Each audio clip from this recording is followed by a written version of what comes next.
অনেকগুলো পাইপের মাথা দেখা যাচ্ছে, তাই না? আসেন দেখেন এইগুলো মাথার কারণটা।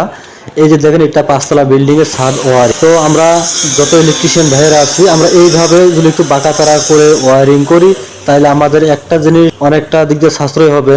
যে দেখেন এই পাইপগুলো আমি সরাসরি বাঁকা করে টেনেছি, আমি স্টেট বাই স্টেট টানি নাই। এই কারণে টানি নাই, যখন আমরা বাঁকা করে তার টানবো তখন দেখতে পারবেন যে তার আমাদের কম লাগছে। এই যে এটা একটা রুম, এইটা আপনার ডাইনিং এ চলে গেছে।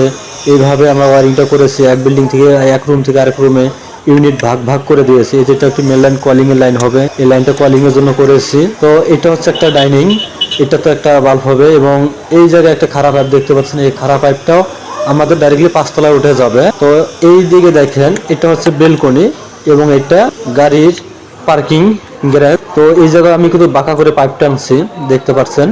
এই যে অনেক সহজভাবে তার টানছি, এই কারণে আমাদের তার অনেক কম লাগে। এই ভিডিওটা যে দেখে অনেকে শিখতে পারবেন যে ভিডিওটা কেন করা হলো এবং ওয়ারিংটা ছাদ ওয়ারিং আমরা কিভাবে করব।